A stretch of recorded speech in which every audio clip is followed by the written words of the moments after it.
All right, so I'm just gonna get started. Hi guys, welcome to the first ever real estate wholesaling analysis live event.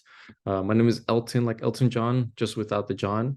And then today, I'm basically gonna be helping you guys just get over the hump when it comes to finding the ARV or getting over the hump of just going over the analysis paralysis phase. I got stuck doing that phase myself, and it is a little bit challenging, but you can overcome that phase once you start getting more experience, especially if you're like starting wholesaling.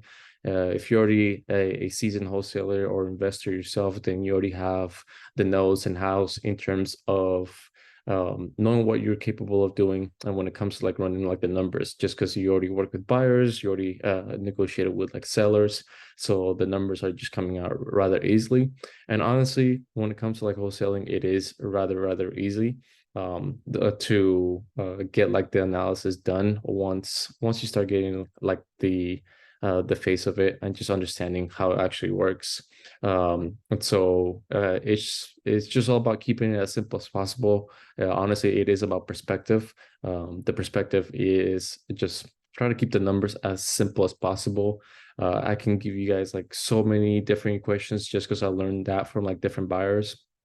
But the cool thing is I've organized it all down to just um, one calculator that basically gives you that perspective when it comes to like buyers getting in front of you. It's if you have like some deals going on, then you need help getting it analyzed, or you just want to get it over and done with, and then just don't know where to go, then by all means submit, put it in the chat, or just speak whenever you can, whenever you want to. That way you can get a sense of how what are the things that we're looking for when it comes to like finding those comps. But since it is going to be like your first time, what I am going to do is I am gonna be sharing like my screen, so that way I'm gonna do some comps. I'm gonna let the wheel spin wherever it lands. I'm gonna try to find something, get a deal done. Unfortunately, it is already the evening time, so I won't be able to reach out to somebody. But I mean, everybody, if we're doing this together, then by all means, the first person that wants to go at it, reach to the seller tomorrow or agent. And by all means, it's always best to like do so.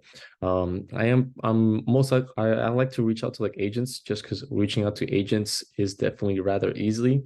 The reason why is have the agents do the work for you, have them do the marketing, have them do the door to door, have them do some calling for some properties that are vague, that you see, that I come across whenever you're doing some driving for dollars, and you come across a property that is vacant in your neighborhood, or just like somebody like a family member lets you know, hey, I noticed that you're working on this.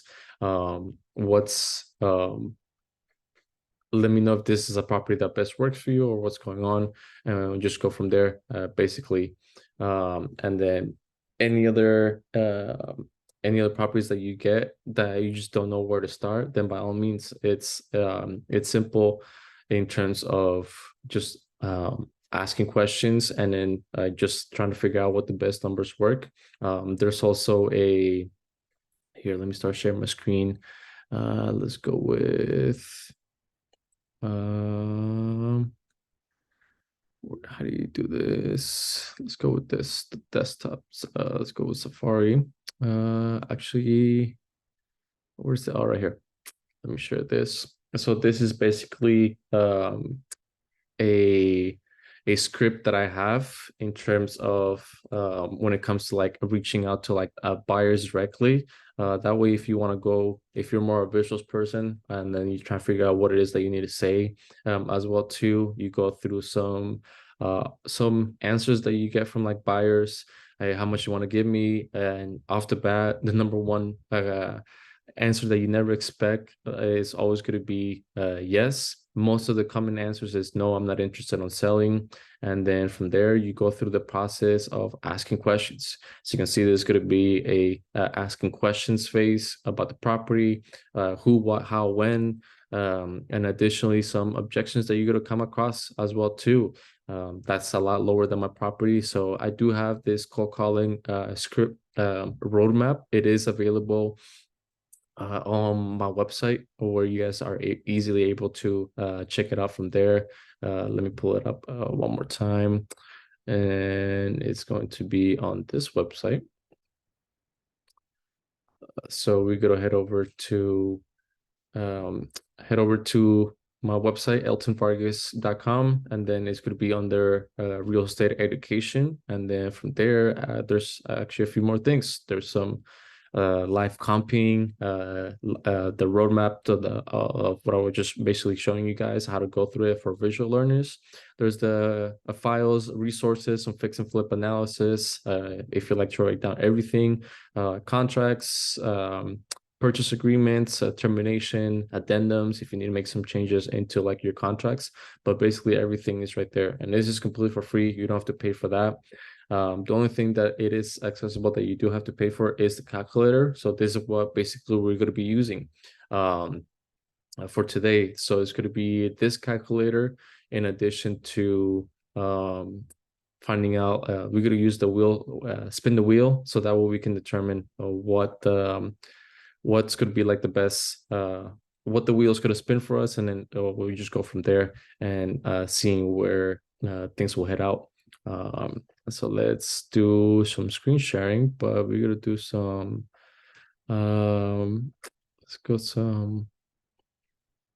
let's do a portion of screen. We're gonna do this, and let me expand this.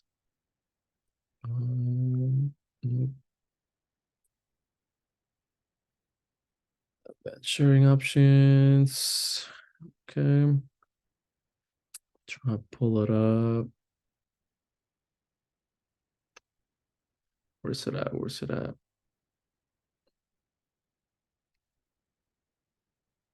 Okay, here we go. It's gonna be desktop. I was doing I thought I was doing like the whole thing, but here we go.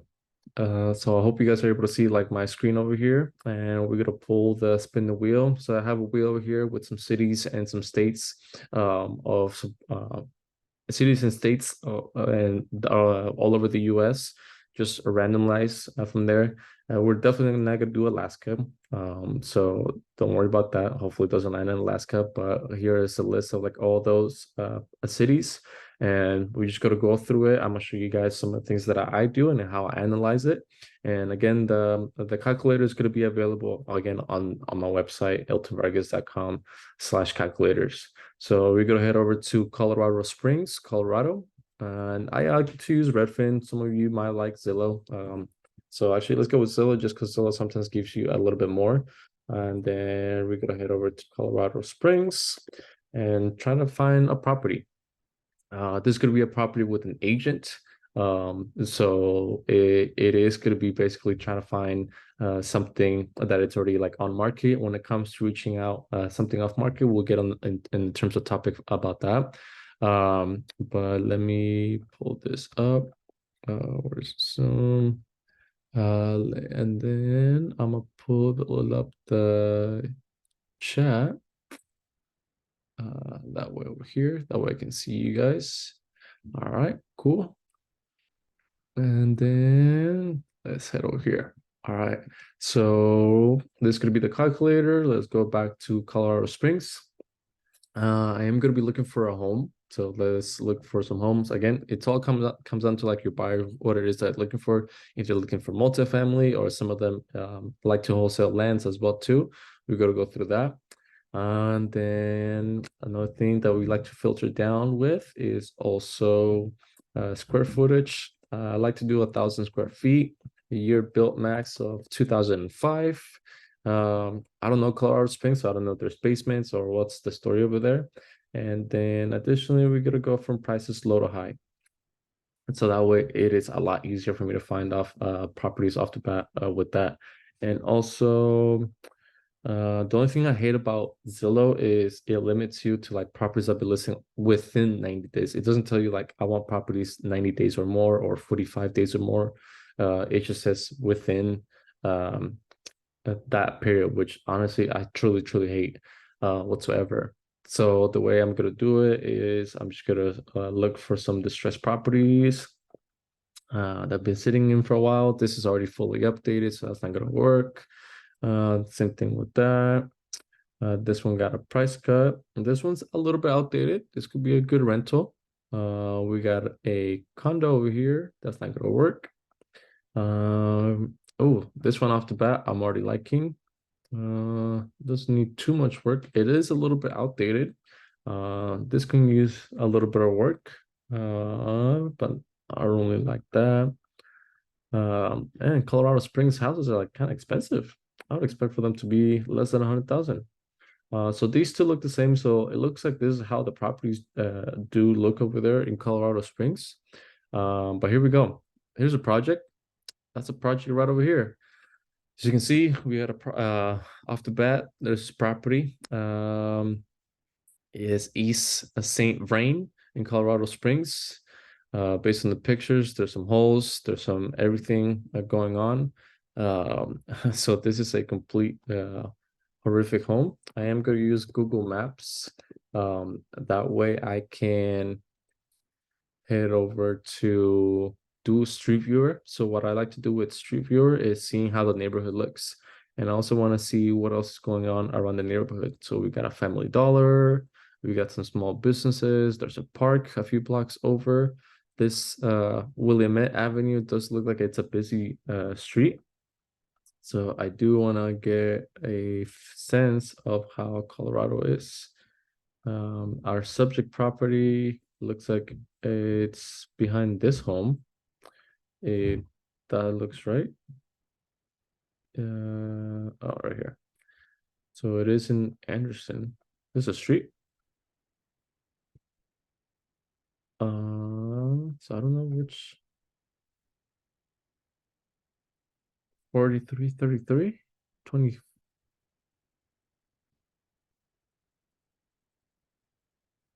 Let me look up. Let me see what this is going on over here.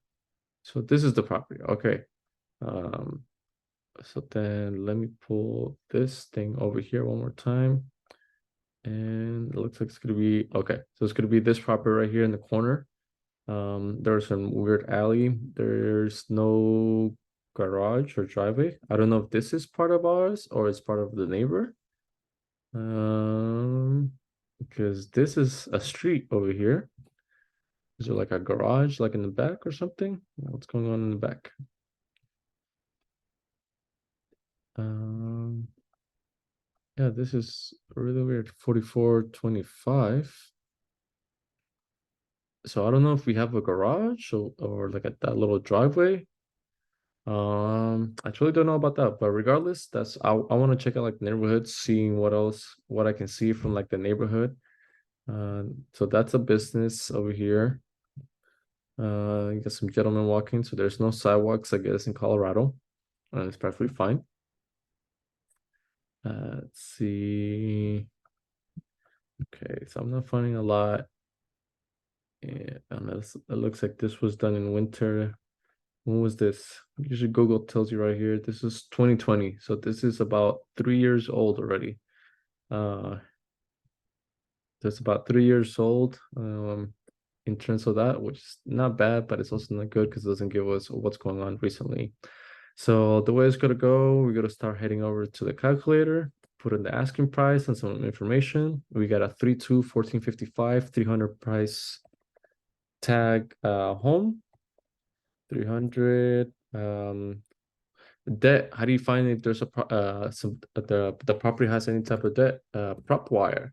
Prop wire is completely for free. You just gotta type in the address here and nothing there. A lot of them, for some reason, sometimes it doesn't give you like the address like that. Colorado, no results. Let's see, 2433. 2433. Sometimes it's like Saint is spelled so. San Antonio, Granite, St. Louis. Saint. Okay, so we can't pull it up in PropWire. Let me try to pull it up with the let me try to pull it up with the zip code A0909. A0909. All right, Colorado. Here we go. So this is our entire zip code. And I gotta find this property over here on the maps. Let's go back to map. Let's go back to this. Let me see. So we got a park, hospital. Now I can get like a sense of where the property, Nob Hill. Oh, it's all right here. Okay, boom, boom, boom. And with East Willamette. Okay.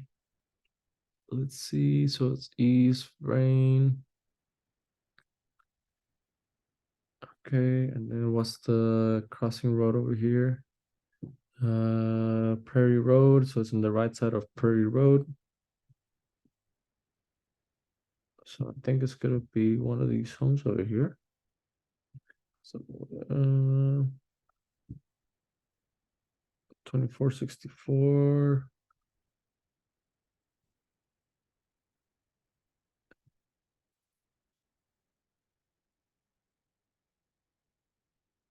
And 442. Our property is 2433. Right? 2433.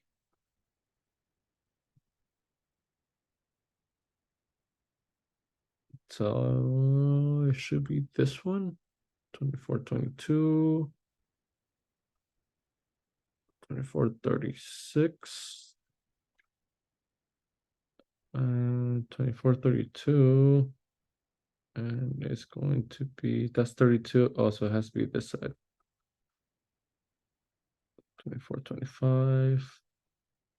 2433 east. So it does pop up as east. It's stupid, but it is what it is. So there's no, it says about 47% of equity. So it looks like there is some balance left on the property. So estimated loan balance of 202 with 66 cents. So 202, 66, 66, 266, 266. So here we go, 266. All right, awesome. And then from there, we go start checking this out.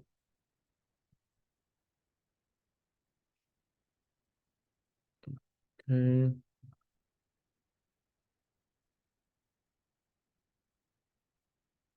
Let's see. So 202, 1455 in the square footage. All right. So now off the bat, as you guys can see, there is a possible buying price of 210. So that depends like on the investing rule, if you're going to be fixing and flipping it yourself, if you're going to be buying and holding, or as most of you might be doing it, there's going to be like a wholesale deal. And as you can see, there is this hidden thing that it says subject to. So based on the loan that is left, this person, it does have it listed with an agent. And what this is basically telling us is the asking price minus the closing costs, and then what the seller is going to be paying for it. And basically, they're going to be paying about 30. Well, right now, a lot of agents are doing like 2.5. So it'd be 2.5, 5%. Closing costs are going to be 4 or 5% as well, too. So they're going to end up paying $30,000 in closing costs. That leaves with 270. You're trying to buy the property at 195. So the difference is basically this. So the seller, if you were to bring in an offer of 195, the seller is not going to be taking anything home. But that's if they accept that offer. Based on this property, it's only been on the market for about 3 days. So it's not enough sufficient time for you to bring like a lowball offer. So again, that's just giving you a initial perspective on where you should be buying the property at, but we're not over and done with yet. So we're gonna do some repairs based on this property. It does look like a gut. It is a gut property where you have to update a lot of the stuff, a lot of the walls. garage as well too. Flooring looks like somebody updated it, but I don't know if somebody demolished this and then they were trying to fix it up themselves, because I do see like some new trims. So they're trying to do some work as well too. So, but still, regardless, whoever owns like the home, they're trying to sell it way too high for the amount of work that it does need. Because as we noticed off the bat, there were some other properties that were going for a little bit, that were going for the same price, but they're already kind of updated, or at least are in way better condition than our subject property over here right now. So repairs is definitely going to be a good job. And the way the repairs goes is, if it's going to be a light repair, is the light repairs are going to be basic stuff. It could be carpet and paint, and that usually ranges between 10 to like $20 a square foot. So you select your range of 10 to 20. 25 to like $40 is going to be an average repair. The average repair is going to be carpet, paint, kitchen, bathrooms, and that's what this property it is going to need: kitchen, bathrooms, pretty much the entire thing. But there's malls, so, and there's a lot of stuff going on into it. And so the is a gut job is doing like pretty much everything, all that: window, siding, a lot of the outdoors, get rid of a lot of the plants and stuff that is going on, if it still has all that going on inside of it. So that's how the repairs go. So for me, honestly, this is going to be a gut job repair. Basement, this doesn't look like Colorado's has basement inside of it, so you don't have to worry about basement. Just make sure you put 0 into the basement, and then from there it's going to give you the total repairs, which is going to be around 87,000. Now that number, it can be speculated, it can be fought. If you have a contractor that you're doing, like some buyers have a lot of contractors that do a lot of work, so the number could be a lot less. If you're bringing like a lot of expensive stuff, then by all means, the repairs could be as high. So honestly, repairs is the last thing of your worries. It's just at least you're giving some insight of the buyer, of average how much repairs should be considered done on this. But again, at the end of the day, it comes down to them deciding what kind of materials they want to use. If they want to use expensive materials, they want to use the cheapest materials as much as possible to rent it out into like the neighborhood. So that's going to be the total repairs. Now, off the bat, you're going to head over to the needed ARV. As an investor, you do want to get, like, depending on the strategy, a lot of them do want to get like a margin of 15, 20, 25%.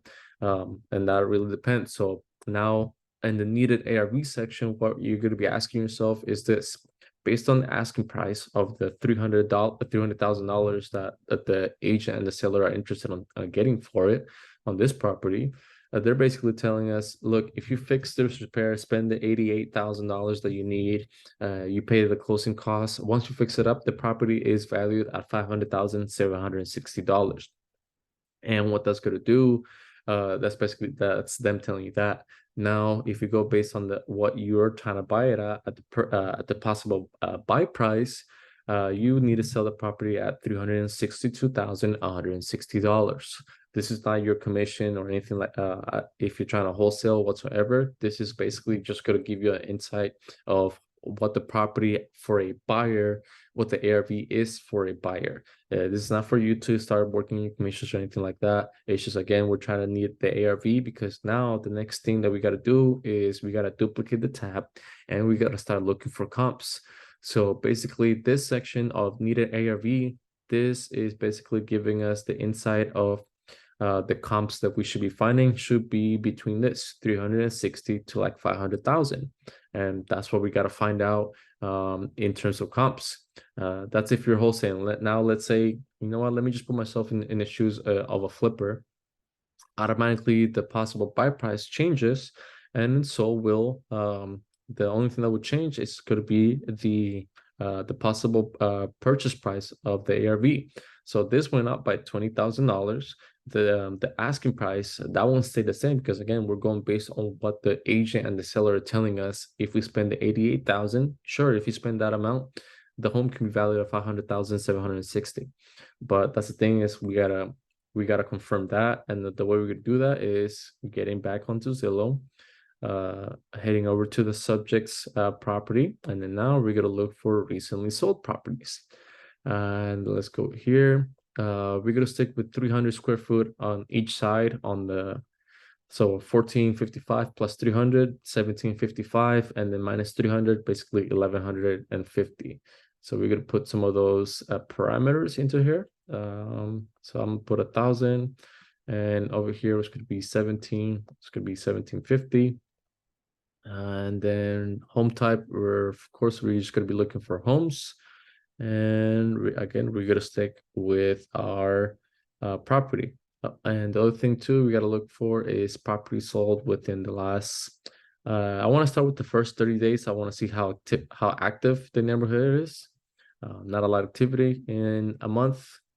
Head over to 90 days, so 3 months. We got some. We are crossing this major road, but there is one right over here at 230. It does look better than ours. Has new floors.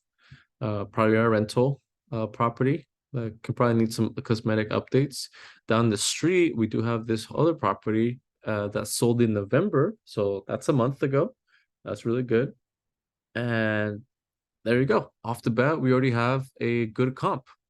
Just because it's one comp doesn't mean you're over and done with. You want to get between 3 to 5 comps.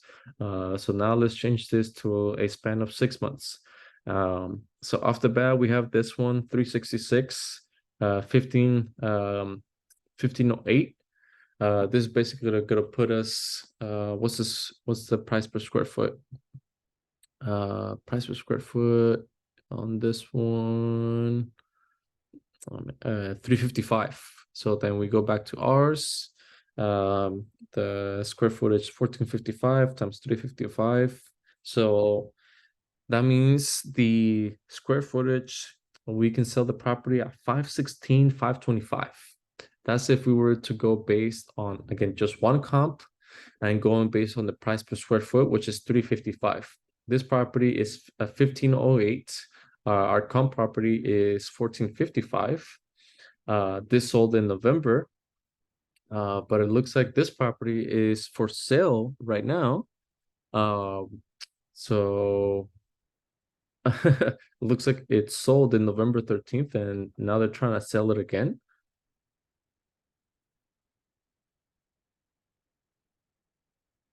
What? Really?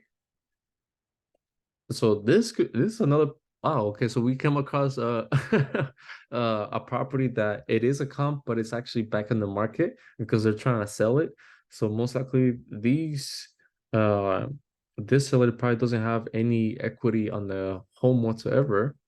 So I'm gonna go back to prop wire. Let me put this address over here. And yeah, this seller does not have any freaking equity whatsoever. And it's a FHA loan. What's the rate? 6%? Damn. So our comp turned out to be another possible deal, which is actually way better than I thought. Wow, okay. So this is what I love about doing this. I never like to skip like a lot of properties because you never know what might happen, but this is an amazing opportunity for a subject too. And here's why. Um, the owner has about 348 uh dollars left on the loan amount. 6% interest is not too good at either, but this is what we're gonna be doing. They're asking 535 right now, I believe 535. Listing price 535. So this is what I was talking about being a subject to a property, and then the debt is 344. So 428. It's a 340, 348, 390. 348, 390. 348, 390. And honestly, they're asking way too much for it. For a buy and hold, I will end up buying at 428. And so honestly, that wouldn't even make any sense to them. But let's put that asking. Let's say we put the property at 428. Yeah, the seller is basically not going to be walking away with anything, paying the closing cost commissions and everything. So this is a great property that you can take over and live on the property yourself. Because yeah, the seller's not gonna be walking away with anything. Honestly, that's a way better deal than our other subject property. But we're gonna continue going on the fix and flip side, just so that way you guys can go through that. I'll put this at 0 for right now. Fix and flip. But man, that's crazy. Our subject properties for comping, it turns out to be a property that could be another possible deal. So that's one comp. Over here we have another one that sold in September for 360.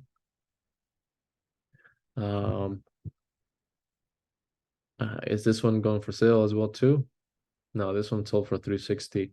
So basically this comp is giving us like the answer. A lot of them are selling for like 360. Let me see what's oh, it doesn't have 9 months. This one sold in July, fully updated. Okay. Honestly, I love these two comps off the bat. This one it's a little bit smaller, 1455 minus 3300, 1155. So it does barely meet it. In terms of like square footage, it is a little bit smaller, and the square footage in this is turned out to be 303, and the square footage per square foot price on this one is 355. So 355 plus 303 divided by 2. So about 329. And then the square footage of our property is basically 1455.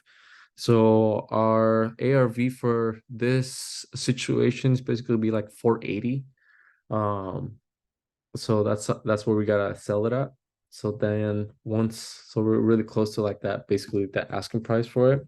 But now let's do some numbers. So now once you find what the like average square feet fully updated properties are going for, then we're gonna put our ARV in here, and then we turns out to be a 480 a ARV for our current property, and then from this could be a fix and flip. So with the fix and flip, this is how much investors could be. So there are two paths. One path, the investors could be very conservative, and the second path, the investors could be very, very aggressive. So this is where they will actually want to buy like the property. The property again is listed for 300,000.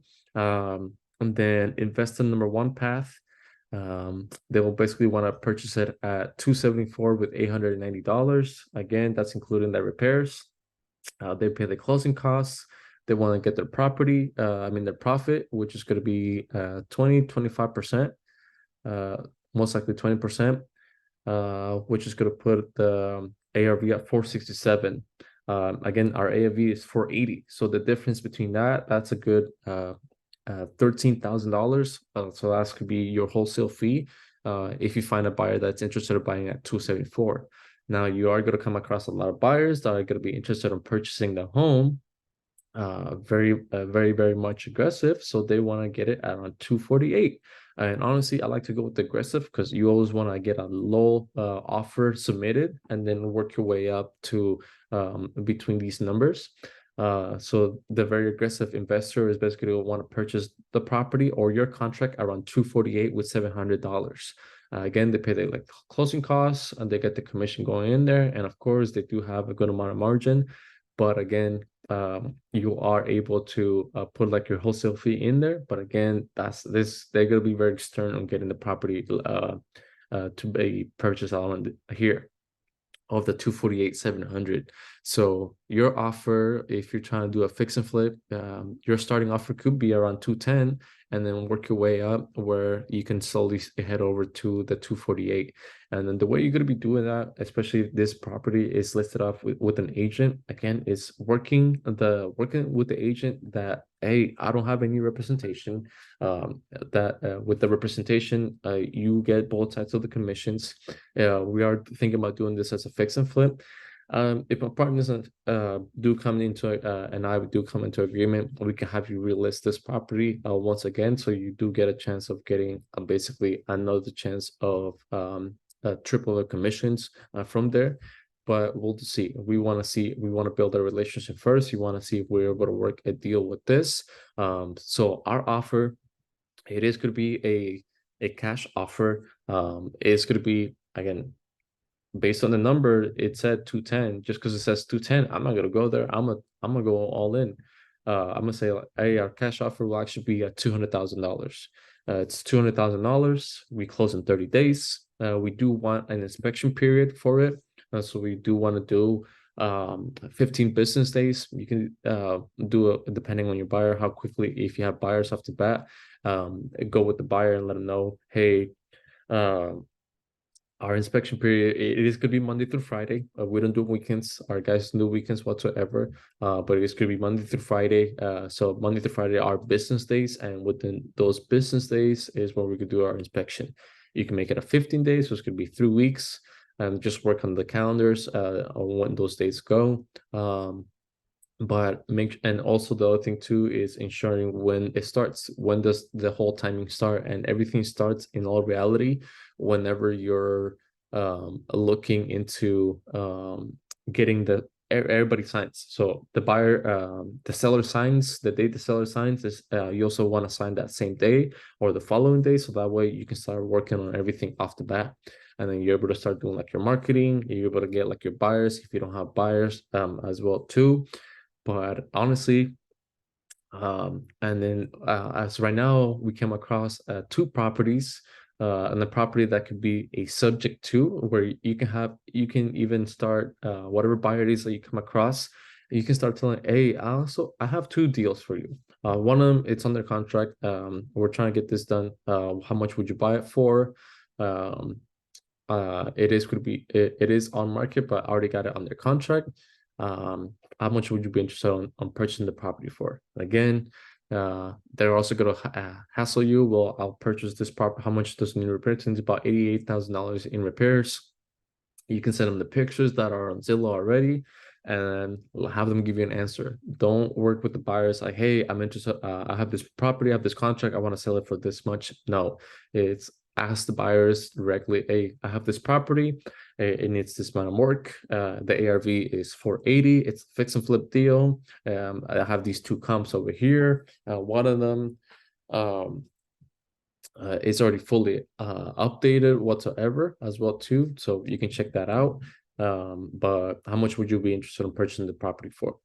Because I already have it locked in.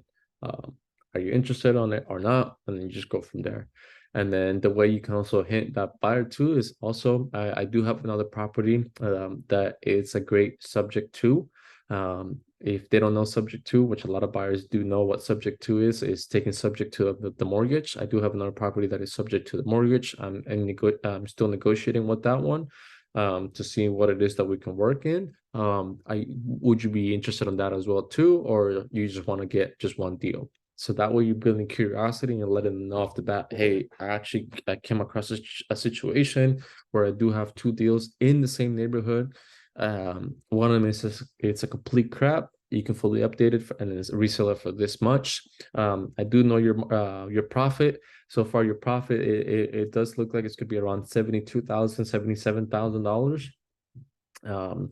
Which if you divide the profit by the ARV, so let's do 72,174 divided by 480, they're basically looking at a 15% margin. So yes, it's a 20% profit, but the way margin works is basically the potential that it has versus how much it is that you actually made.